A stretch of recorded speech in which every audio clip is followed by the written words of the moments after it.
Okay, hello. So my name's Mim and I work for two organisations, for Low Carbon West Oxford and also for the Low Carbon Hub. And today I'm going to be talking to you about cheap ways of reducing fuel bills and saving energy. So very quickly, context, which I'm sure most of you are aware of, is the skyrocketing fuel bills that we've got at the moment. And for anyone in the last talk, you will have heard Brenda say that in October, we're looking at another 50% rise on our bills yet again. So huge numbers of people are facing a winter in fuel poverty. And then on top of that, there's the ongoing climate crisis. And the country, the UK government have committed to go net zero as a country by 2050. And Oxford City Council has gone 10 years ahead of that and said that we're going to go net zero by 2040. And that is a pretty significant commitment. 25% of our emissions at the moment come from the domestic sector, so from our homes. And that's 55,000 homes in the city. And if we're going to get to net zero, we need to be thinking in terms of reducing the emissions from those homes by 84%. So huge work to be done. How do we get there? So a bunch of energy efficiency measures. So that's loft insulation, wall insulation, underfloor insulation, changing lighting to be all LED, and glazing, double glazing, triple glazing. And then electrification of heating, so moving to things like heat pumps, and then solar as well. So just to give you an idea of the kind of rough idea of what we need in terms of solar on existing housing, if we're going to get to a net zero target of by 2040, we need solar on roughly 20% of existing homes by 2025. So that's in a few years. So that's and then we're looking at 60% of existing homes by 2040. So it's a massive task that we've got ahead of us. Oh, that's interesting. Okay. But there's a bunch of barriers in our way in terms of making this stuff happen. And I guess the most obvious one is the cost. It's all very nice if you can afford to do this stuff. But for a lot of people, that's not going to be realistic. And then it also assumes that you have say over the house that you live in, so that either you're a homeowner or that you have a sympathetic landlord who is keen to put money into the house. And it also relies on there being enough skilled workers in the country to do this work and to do it well. And that is a massive deficit at the moment, which you think is like a jobs opportunity, but one that is not picked up on quite yet. So this is more to look at what we can do in the meantime, some of the things that we can do that don't involve huge financial output. So top 5, keeping your water hot. So if you have a hot water tank, making sure it's insulated, and it's cheap and easy to put a jacket on it if it isn't. For pipes, you can pick up some of this outside, but making sure that they're insulated as well, just to keep that hot water hot. Oh, a pop-up. Don't overheat your home. So keeping the thermostat at sort of 18 to 21, my in-laws go for 35, maybe don't do that. Turning the heating off at night and when you're out. To be fair to them, they have an incredible eco home on top of that, so they're not doing as much awful stuff as they might be. Saving on lighting, so replacing light bulbs with LEDs and turning lights off when you leave the room. Seems like a bit of a no-brainer. It doesn't happen very easily in our house. Ditching the dryer, again, tumble dryers, using a washing line if you can. There's also these brilliant things. I've got a funny name, I can't think what they're called. That's useful as well, but there's a kind of rack that you can raise to the ceiling where it's warmest. Something made. Sheila made. Obviously, Google a Sheila made, see what comes up. And yeah, if you have to dry stuff inside, then it's a really good idea to put them in a separate room and open the window to allow some airflow in that space, but close the door so you're not losing heat in the process of doing that. And stop your home leaking heat. So any radiators you have against a wall, it's really worth putting radiator reflector panels behind those, and you can get those online. We also have a downloadable guide, I think, on our website. I will check on Monday that it's up there, to tell you how to do that. It's really, really easy to do. So you can just get some reflector panels and pop them down the back of the radiators, and that will stop the heat actually going into that wall and out of the house rather than coming back into your own home. Other ideas. So check the energy tariff that you're on. At the moment, you can't, that's less relevant because I don't think you can change, or it's not a particularly good idea to be changing your tariff right now. But as a general rule, it's a really good idea to check your tariff, make sure you're on the right one, and also let the energy company know what you're actually using. So submit meter readings, because if it's based on estimates, who knows, you might either be paying more than you need to, or you might be paying less and then suddenly get hit by a really horrible bill at some point down the line. Learn how your heating works. Again, Google is your friend. So looking up and finding really easy guides to make sure you know exactly how your heating works and what timers you have, and that kind of thing. Insulate hot water pipes. I showed you that before. Bleeding radiators to let the air out, any air bubbles. There's some free radiator keys outside, I think, on the low carbon North Oxford desk out there. Switching off standby. So there's an estimate of that being, I mean, this is before the energy price rise as well, that it was sort of potentially £50 to £90 a year just on actually switching off things like TVs and whatever else might be on standby. So that's worth doing, because yeah. If you have single glazing, ideally double glaze, possibly triple glaze, but if that's not an option financially right now, you can get this funky stuff which you can stick on the inside of windows and use a hairdryer to kind of make it go taut. And again, there's some of that outside on the low carbon Oxford North stall. Get a warmer duvet for winter, so switch up your bedding to suit what time of year it is.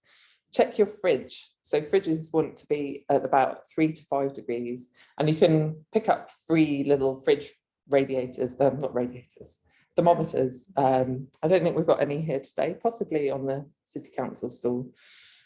Maximise daylight, but close the curtains at night. I also know quite a few people who are beginning to close their curtains when they're not in a room, even during the day.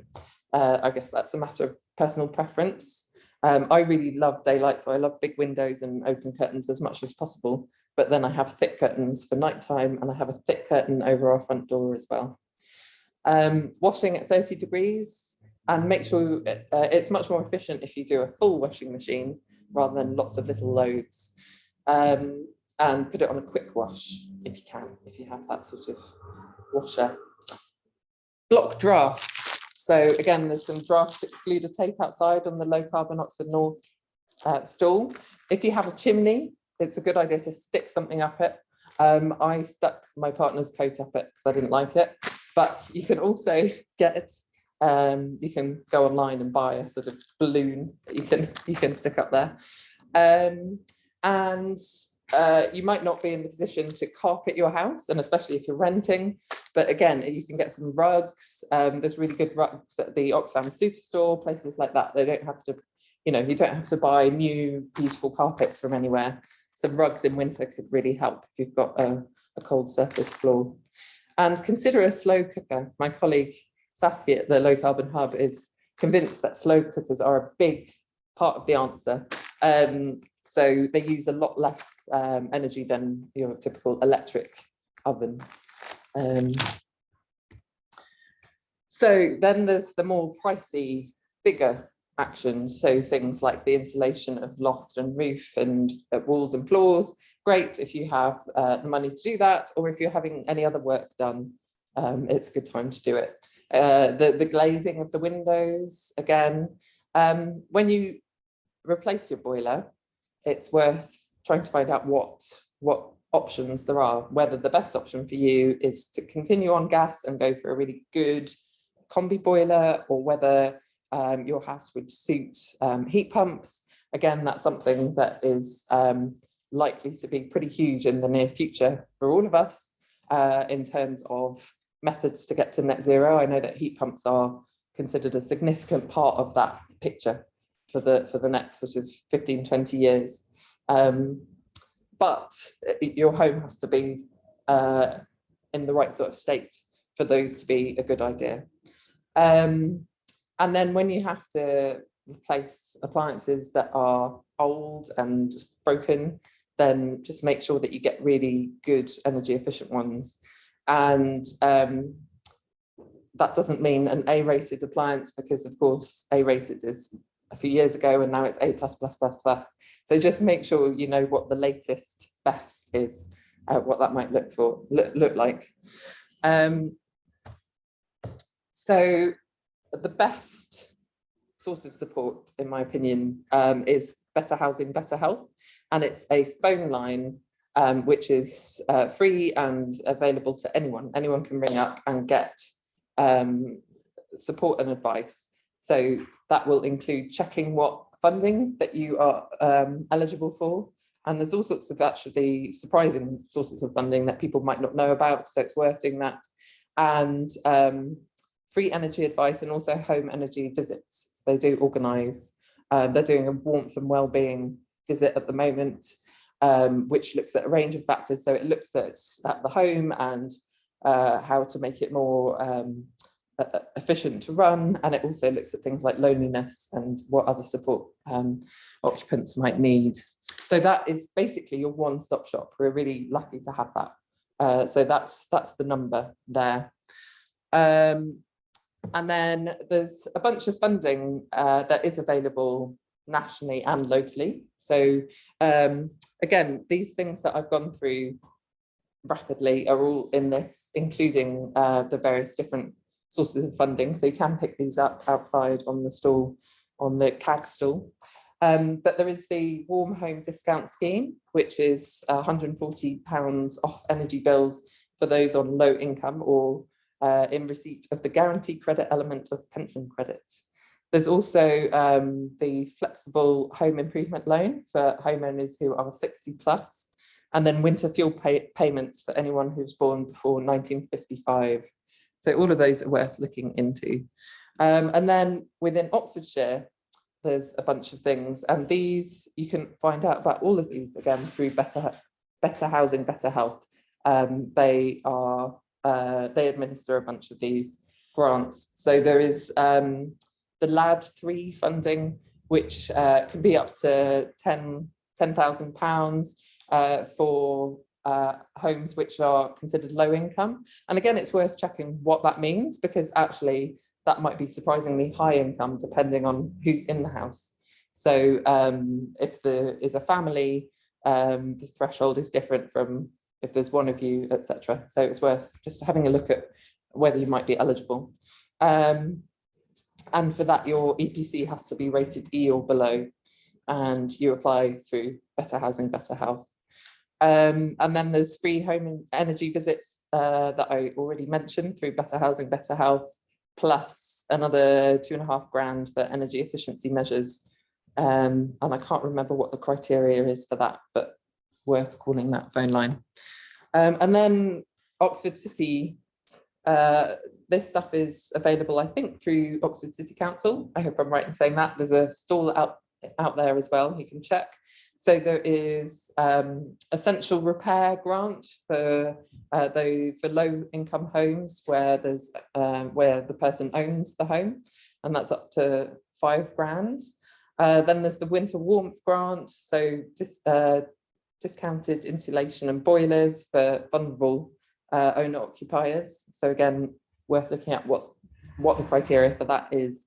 And then there's a small repair service where I think it's ODS will come out and actually, is it ODS? Do you know? Yeah, will actually come out and do repairs for people who are over 55 and have a long-term health condition or registered disabled.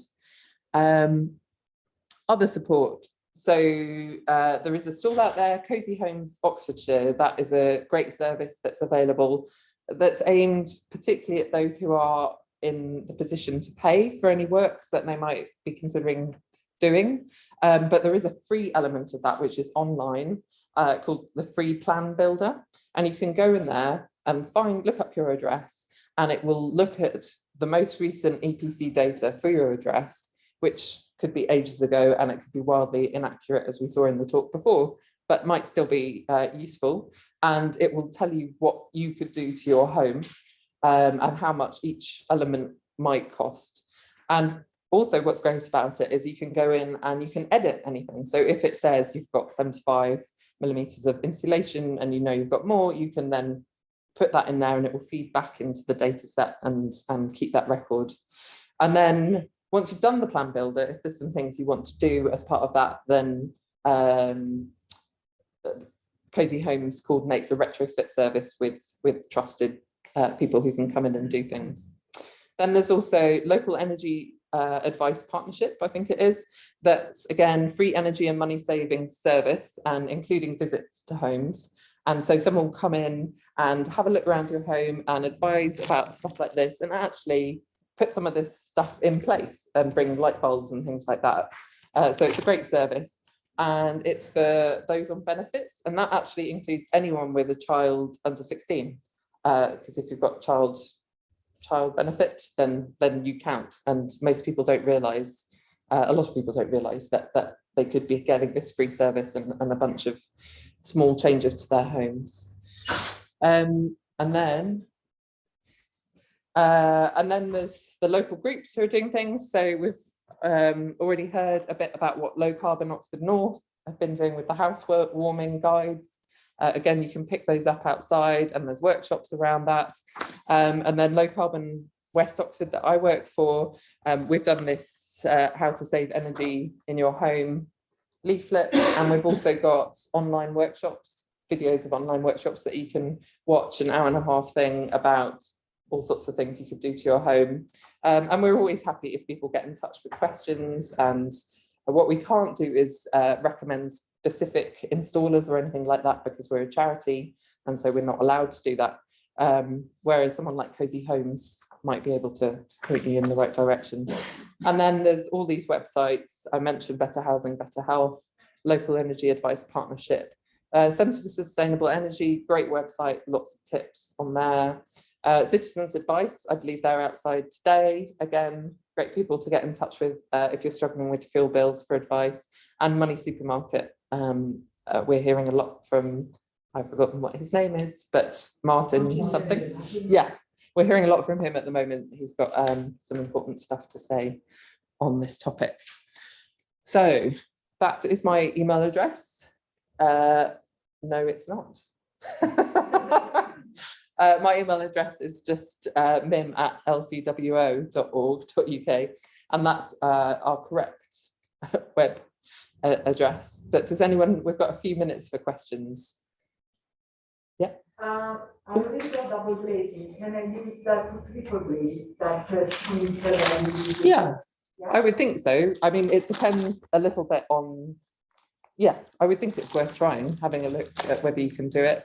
And how much is the It's really not expensive. I'm not entirely, I can't remember the exact price, but yeah, I think so. Yeah. We have a sort of a glorified shed, which is our office in my house, and we have single glazing, and we put this on, and it made a big difference to that space. Yeah.